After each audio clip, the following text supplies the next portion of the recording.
nggak? Itu orang-orang radikal. Orang radikal itu buta akan surga dan neraka.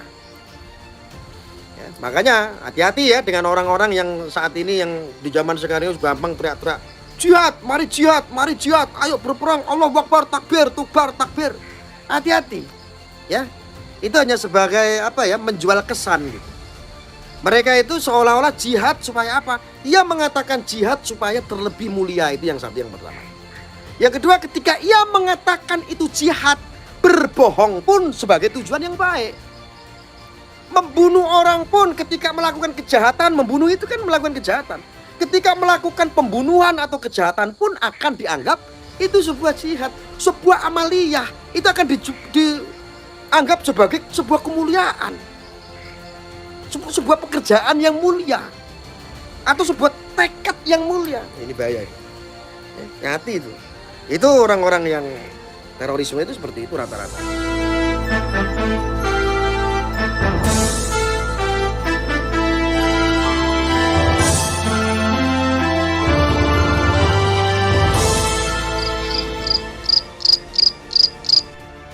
Saya lanjutkan teman-teman. Ketika bulan puasa disuruh warung-warung itu semuanya tutup, kalau seandainya ada yang buka itu mau kita hajar, mau kita gubuk, mau kita bakar warungnya. Ini adalah perilaku-perilaku intoleran. Kan nggak semuanya orang berpuasa. Orang sakit nggak diwajibkan untuk puasa, orang ibu yang menyusui tidak diwajibkan untuk berpuasa.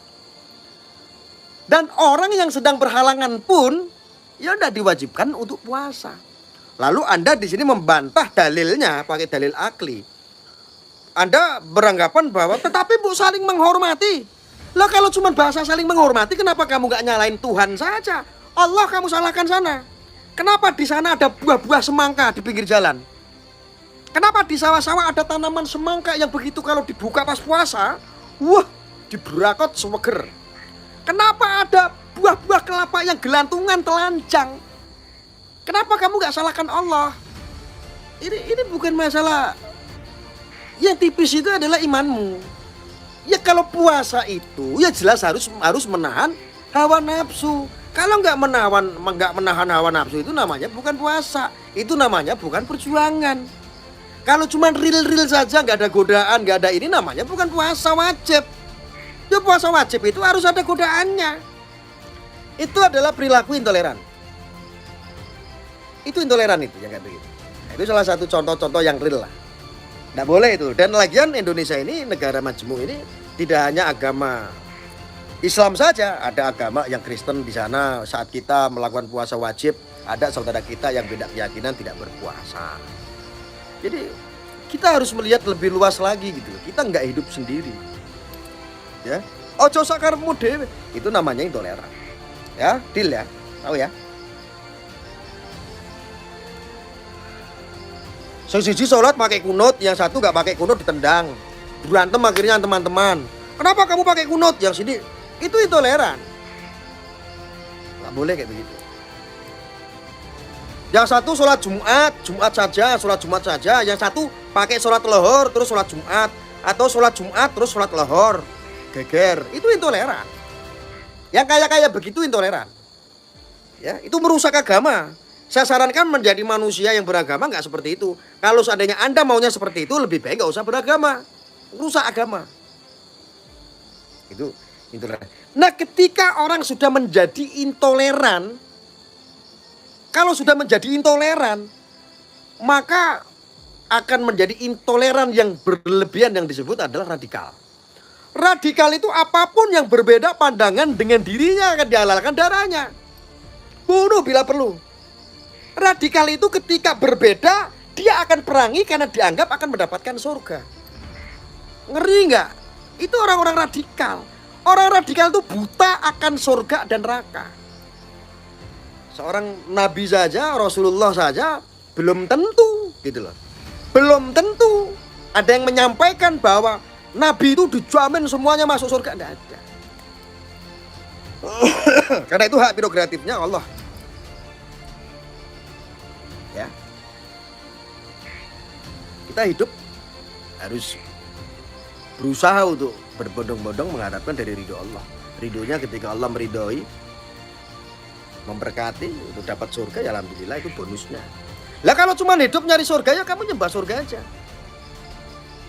Nyembah surga. Ya, nyembah surga. Lah ngapain ada Allah kamu sembah? Ngapain kamu nyembah surga aja kalau cuma tujuan hidup kamu itu surga? Lah orang-orang radikal itu seperti itu.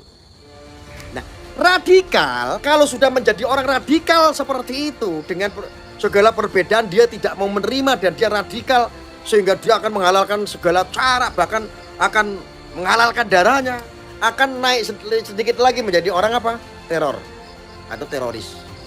Dia akan siap apapun itu. Bahkan untuk berperang pun dia siap. Kenapa? Kematian mereka ketika kalah berperang sudah dianggap jihad. Nah, definisi jihad itu kan banyak sekali. Nah, ini kadang-kadang ketika orang ini salah ngaji memaknai sebuah jihad, orang yang dianggap berbeda dengan apa yang dijihadkan sama dia itu adalah orang-orang yang liberal, orang kafir dan lain sebagainya. Ya, makanya hati-hati ya dengan orang-orang yang saat ini yang di zaman sekarang ini gampang teriak-teriak, jihad, mari jihad, ayo berperang, Allahu Akbar, takbir, tukbar, takbir.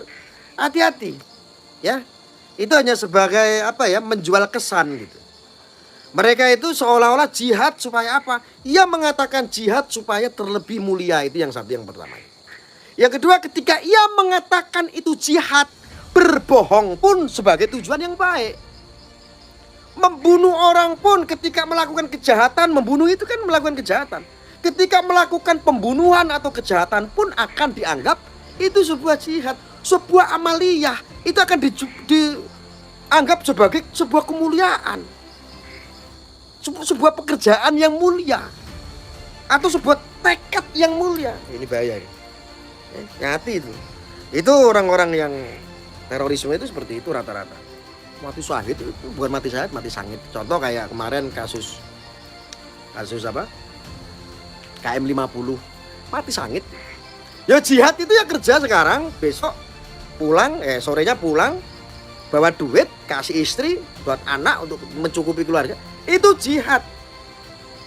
Menyambung usia orang tua kita yang sudah sepuh, membahagiakan orang tua kita yang sudah sepuh, itu jihad. Menikahi seorang janda muda itu ya jihad. Itu fisabilillah.